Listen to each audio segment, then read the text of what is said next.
Silver Solutions Radio is brought to you by Right at Home. Today's guest is Bob Baittie, author of Tremors in the Universe. Good morning, everyone. Welcome to Silver Solutions Radio, here on WRMN 1410 AM, your show for living long and aging strong. We're bringing you this show because we're passionate about helping seniors in the disabled community. Good morning, I'm Jeanette Palmer, and I'm joined by my co-hosts, Kathy Wetters and Jim Wojciechowski. Hi everyone, we encourage you to call with any questions or comments at any time during our show. The call-in number, and make sure you write this down, 847-931-1410. Again, that's 847-931-1410. Our show is brought to you by Right at Home. The 4 pillars of right care from Right at Home means that your loved one is cared for by the right people, doing the right things, the right way, for the right reason. Make the right choice today. Give us a call, 877-ELDER-99, 877-343-3799. Our guest today is Bob Baittie, and I don't know, I hope, several of you remember that we had him as our guest last year. And he is the author of a book called Tremors in the Universe. And he wrote that book. Well, it was actually just a daily log of his thoughts as a result of being diagnosed with Parkinson's, and he had so many followers and turned it into a book. So we're, really fortunate to have him here again this year, but we really want to know, how the universe has been treating him over the past year and all the different things that he's done this year. So welcome, Bob. Thank you for joining us again. Welcome Thank you, back. Jeanette. Thank you, Jim. It's obviously been treating me very well. I'm back here. You're looking good, that's indeed. Looking fantastic. Thank you. And so, one of the things is that I know you have your book, and are you going to be selling it this year at the Moving Day event? Yes, I am. I will have a booth set up at Moving Day, which this year is taking place a little earlier than last year's Moving Day. It is September 24th at Lincoln Park in Chicago. That'll be in the South Pond area, I believe Grove number 2. And the time of the walk this year is from 9 a.m. until about 12:30 in the afternoon. And it's a great opportunity for people to come out and show their support and generate awareness for Parkinson's and all the wonderful activities and abilities to help Parkinson's patients that we have that'll be on display. A lot of resources available. Yes. And it's just a nice day. It's at the Lincoln Park Zoo. So you spend the morning at the Parkinsons Day event, the Moving Day event, and then spend the afternoon at the zoo with the family. So Correct. yeah, it's wonderful. And then you'll have your team there. Yes. The Martini Shakers. Yes. And I also would like to recommend, if anybody would like to put together their own team or look at donating to the Parkinson's Foundation, then you can go to www.movingdaychicago.org. That's a great place to get more information about the Moving Day Walk, and also to either create your own team or to donate to another team. Excellent. And so what's your goal to raise funds this year? Well, our personal team is trying to raise $15,000. We're at about our $5,000 level right now, but we have a late venue Halloween party that's set up for October that we're going to be doing, that's going to be generating a lot of our funds through a Halloween party that we're hosting. I know last year you had mentioned that you had done a martini tasting event or something? Yes. Mini martinis? Yes, we had a mini martini party. And so we're hopeful that we'll have a lot of people coming out and joining us again this year. And this will be how many years is it now? 3 or 4? Since my diagnosis, 4 years, and this will be my 4th Parkinson's walk, yes. Okay. Neat, so neat. So when were you diagnosed with Parkinson's? I was diagnosed in July of 2012, And as I wrote in my book, Tremors in the Universe, I actually felt like my life was changed for the better with that diagnosis. It brought a lot of awareness to me. It helped me make a lot of spiritual connections in my life, and has really brought about a positive attitude. I think you had a positive attitude kind of when you approached it as well. I don't know if you had a positive attitude or not, because I didn't know you then, but I do know that you had a sense of humor, because and you still have a sense of humor, and that's why you have that team called the Martini Shakers. Will you tell our audience about that? Absolutely. When I was first diagnosed, I had said to some of my friends, I said, well, if I can't work in the future, at least I can get a job at a Home Depot shaking paint cans, or at the very least a job at a bar as a martini shaker. And the name Martini Shaker stuck, and that became our team name. So I do like to keep a sense of humor about it. I'm in no way making fun of Parkinson's, but at the same time, I'm not allowing Parkinson's to ruin my life. Bob, go into it just a little bit more regarding your journey through this. Sure. My belief is that I can not control the events that come into my life, but I can control the experience with those events. How we choose to accept something and the role that it plays will determine oftentimes the outcome and how we move forward. If Parkinson's changes my inner soul and the person that projects happiness and attitude to the world, if Parkinson's changes that, then Parkinson's wins. I can't control the physical aspects of how Parkinson's is going to affect my life, but I can control the attitude that I bring to bear to the rest of the world. There's still a lot of things to be enjoyed in life. There's a lot of love and a lot of happiness around me. There's family to be enjoyed. And I can find purpose within the Parkinson's that I've been given, and how to make that something that can actually benefit other people. So I've been working with others. I speak at Parkinson's care groups. I am going to be going out to the World Parkinson's Congress coming up this month. I'm sorry to let me interrupt you for Sure. that. So tell us how, like, you're going to the World Parkinson's Conference. Yes. And that is a result of another experience that resulted from you having Parkinson's in the book that you wrote. So tell us about the TED Talk. Oh. Well, as a result of my book, interesting the way connections get made and how you never really know how things will lead out through an event. Through my book, a young woman who actually I went to grade school with, I was her crossing guard in 3rd grade. She had read my book and nominated me for a TED Talk, which actually had been kind of a bucket list idea for me that I had wanted to do for some time. And I ended up giving this TED Talk, which was about how I believe that we all have the ability to control our own wellness, that wellness really goes beyond the physical aspects of the body and really comes from within the heart and within the mind of the person.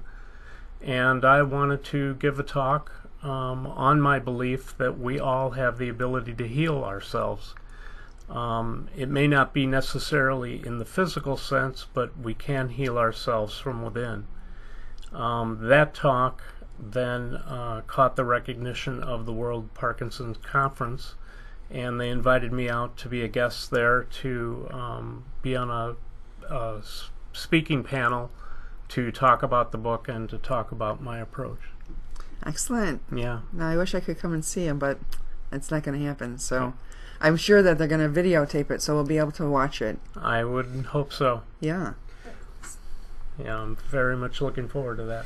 Bob, it's so wonderful to have you back again. And we usually have coffee with our guests before the show and get to catch up a little bit. And what amazes me, one thing that I think that you're describing is people.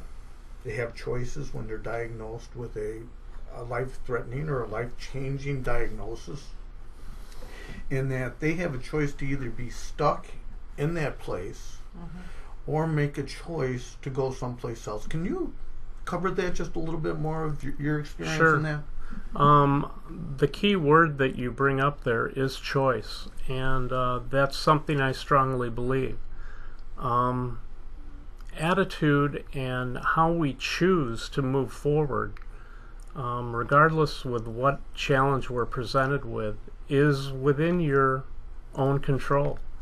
No one can be responsible for your own happiness other than you.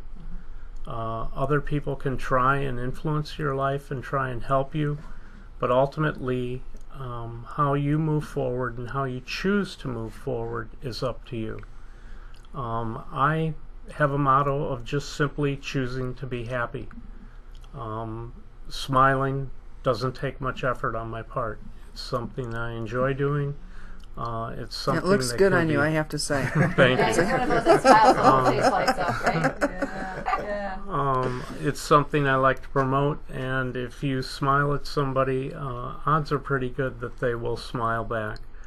And it's about choice. And I make it a conscious choice that I'm not going to let Parkinson's defeat who I am on the inside. You know, sorry, I didn't mean to jump in. You No. guys got me so involved in this. It's such a great show. I was just going to say, no matter what, anytime you're reached with something that is negative, if you feel junky at any point of the day, you choose whether or not you want to stay to feel junky or not. So anytime Right. you're ever having a bad day, Right, you're choosing to do that, or you're going to choose to move on. I think that's fantastic. right. What's a TED Talk? A TED Talk is TED.com is a organization that puts together, I guess you would kind of call them grassroots talks. Okay. There can be about any subject, and they promote individual opinions and ideas, but of a positive nature. They try and give and promote unique perspectives on approaching life. They touch on technology, education, and design. Is your TED Talk on YouTube? It will be. TED.com is doing their final editing. Right now, it is still available, though, at the original TED Talk that it was done at, which you see everybody's TED Talks, but it should be edited soon, hopefully. And it is an awesome number of viewers that typically listen Yes. to the TED Talk, isn't it? Yes, and their amazing. TED Talks take place nationwide, worldwide, and they're quite popular. I'd recommend anybody looking up TED.com and take a look at some of the TED Talks that are available. Really fascinating subjects, including yours. Thank you. And so last year when you were here, we were talking about kind of a soul guide for you, a spiritual guide. And so that was Stacy, and we had her on our show too. And as a result of your working with her and your relationship with her, and you do have a wife, unfortunately, and so I wasn't really talking about that relationship with Stacy, but can you tell us about how that has manifested into your life into something bigger and better too? Absolutely. Stacy Page Owen, who is a remarkable soul. She is a healer, and she works to promote personal awareness of your own spirit and the healing properties that are available within yourself. Obviously, with my having Parkinson's, I had discovered that reduction of stress is phenomenal for Parkinson's patients. Massage is a great way to reduce stress. Stacy is also a massage therapist, And our work together, first of all, reduced a lot of my stress. But the underlying mission of Stacy's work is to help teach people to love themselves better so that they can in turn go out and love the world better, and it pays forward. That's, to me, a wonderful mission in life, to promote happiness within the individual first, and then hopefully they can portray that happiness out to the world. Through my work with Stacy, we came to the point that she said, "What is it that you want, Robert? What do you want to continue to grow?" And I said, "Well, I love all the spiritual conversations that we have on a one-on-one. I'd like to see what the energy would be like in a group conversation with a number of people focused on that idea of healing spirit." And a couple months went by, and she came back with a recommendation of a retreat that I should go on to learn about shamanism, about becoming a shaman. And for the listeners, a shaman is a spiritual healer. Goes back thousands and thousands of years. It's a spiritual practice. It's been practiced by most every religion. And it's a belief that all of creation is embodied with spirit, and that spirit has healing properties that, when acknowledged within your life, can increase your own wellness and increase the wellness of others. So I went off and I did this year-long intensive retreat and study to become a shaman. So I'm now a practicing shaman, and I'm working with other people to help bring their own awareness to the ability for them to increase their own wellness through their own spiritual well-being. It's so fascinating. And from our conversation at breakfast today, one of the things is through ancient wisdom and ancient medicine, like even the Chinese medicine, we've had acupuncturists on that say, a stagnant spot in the flow of energy will create disease. Mm-hmm. And what you and I talked about was the fact that, if you're having feelings and you're not processing them and not feeling the emotion associated with those feelings, and you're burying them, they're going to come out in another way. Mm-hmm. So can you talk to that a little bit? Sure. Just as you said, and we had talked about, thoughts are energy.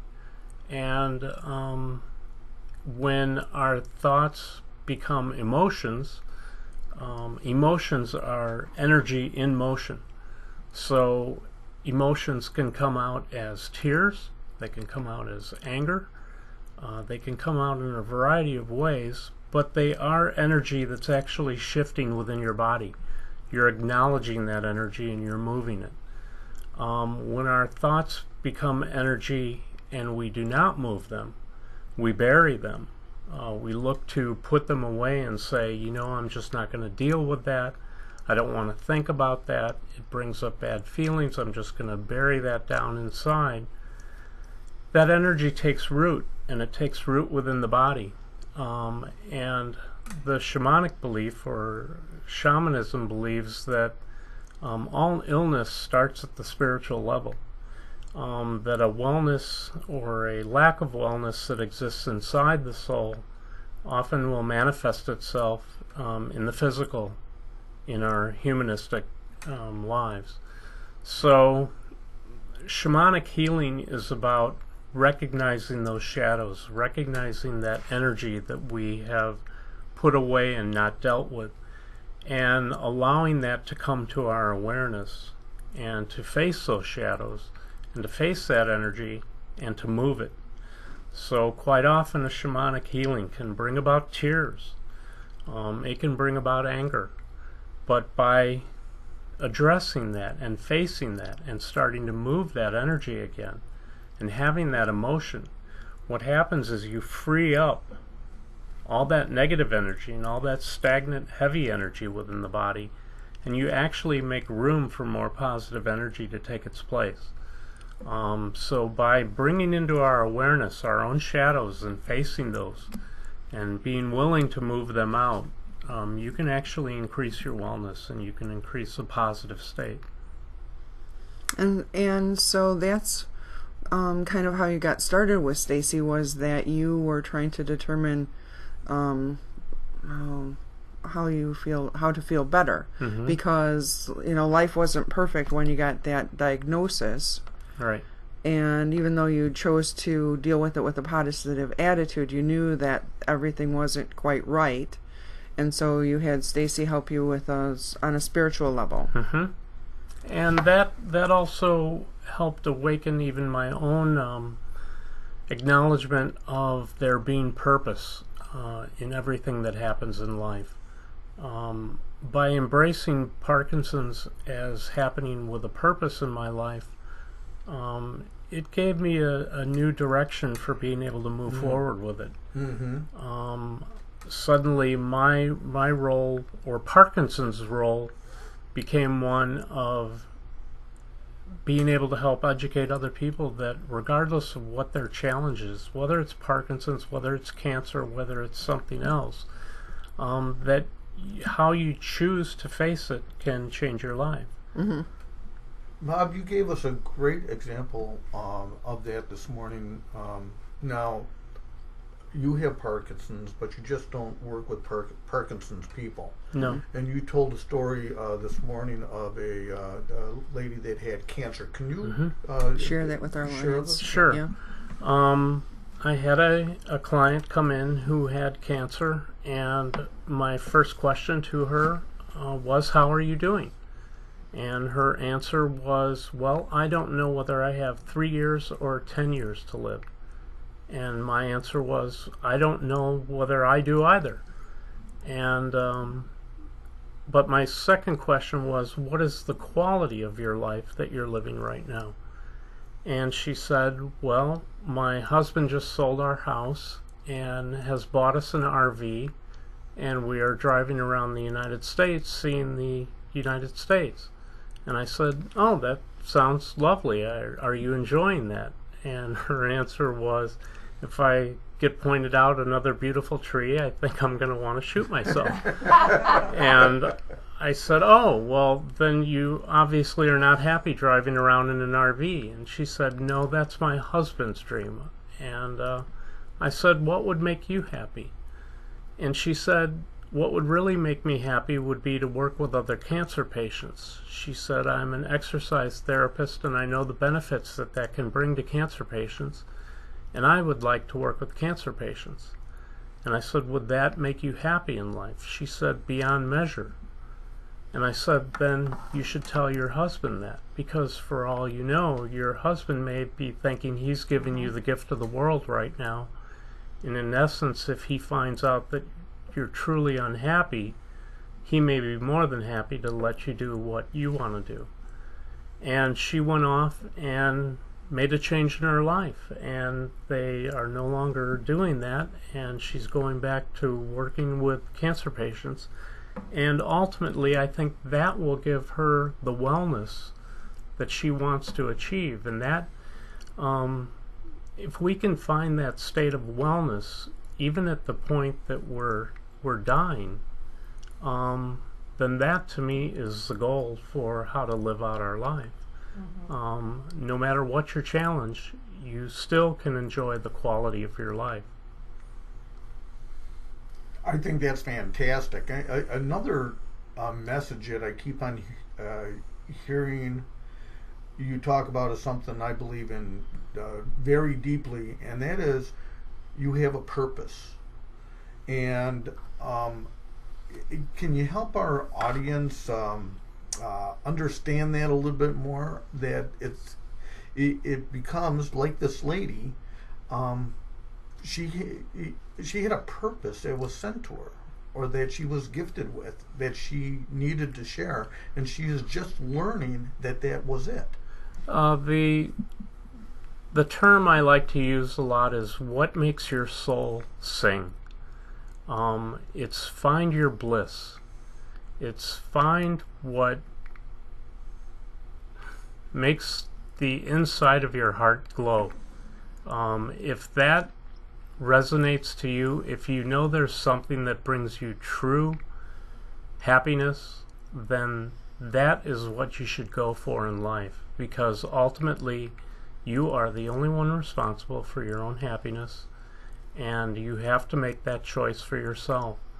It requires honesty. It requires not only an honesty with the other people in your life, but most importantly, it requires an honesty with yourself.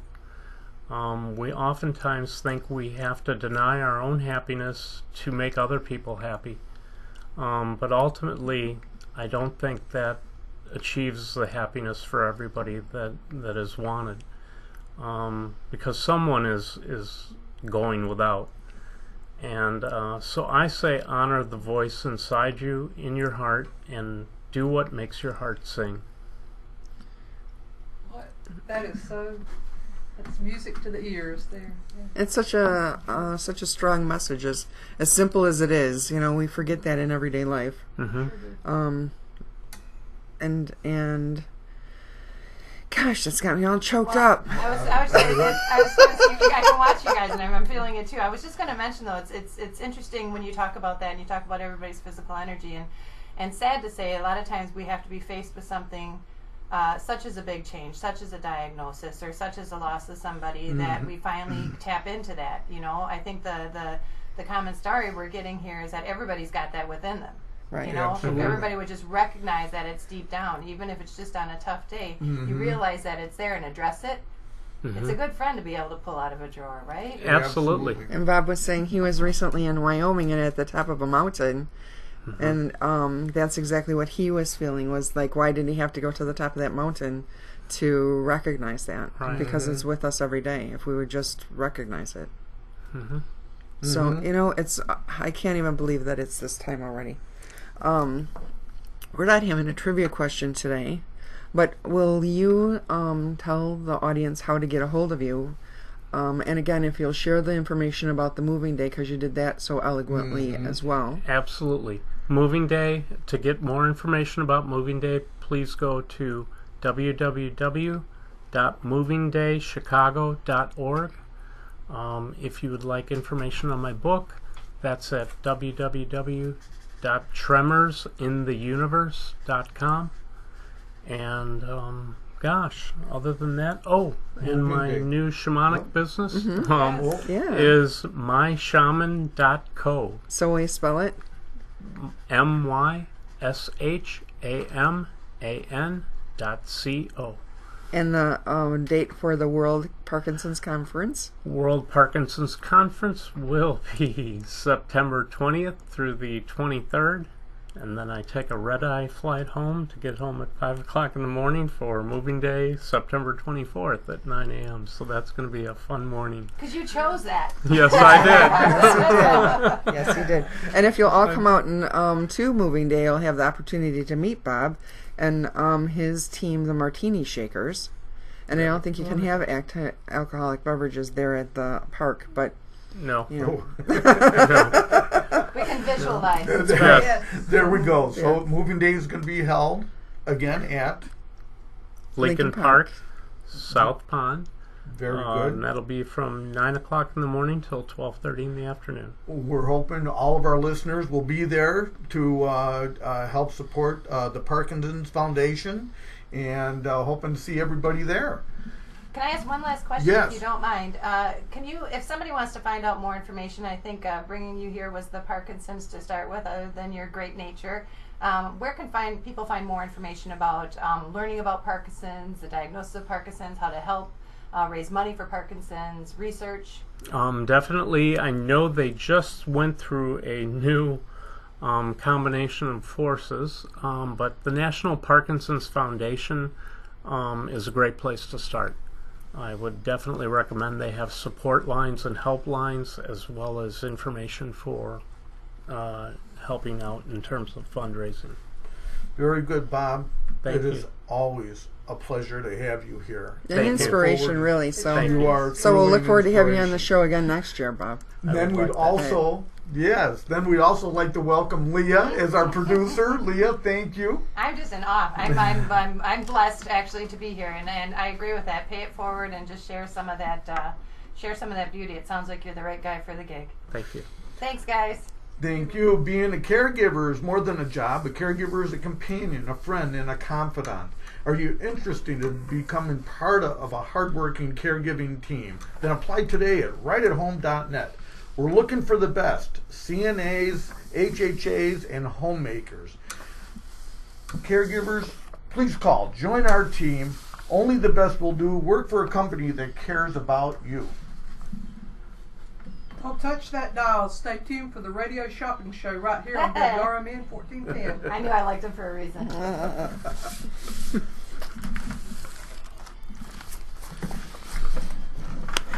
Excellent job. Thank you so much. Excellent job. Appreciate Yes, it. you were